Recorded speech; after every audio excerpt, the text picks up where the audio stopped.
I have been very aware of the special complexities and difficulties of English orthography. It always seemed to me the kind of writing system that would be particularly difficult to cope with if you were dyslexic.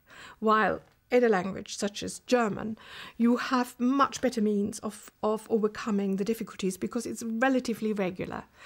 And even more so in Italian, where you have a writing system that is so utterly transparent that almost anybody can just pronounce the words that they've never seen.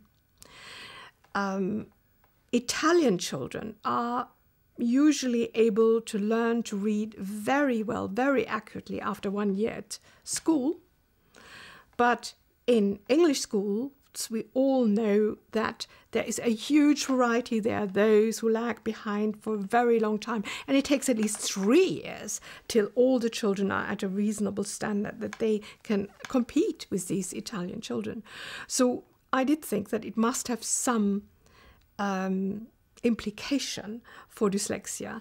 And my colleagues in Italy and also in France were very interested in comparing the kinds of tests that we had used with English dyslexics, trying them with Italian and with French dyslexics. So we started in the mid-90s to do this work, and I think the first papers started to be published in about 2000. It took us a very long time to carry out. It was funded by European sources because we thought it really was very important to find out the differences, the cultural differences that contribute to the ability to learn to read and write and to use written language. These things have great implications for career choice and development. They have economic implications. So the first really important problem we came across is if we want to find dyslexics in Italy, where are they? They hardly any. Of course, does that mean that maybe dyslexia is really a culturally specific disorder?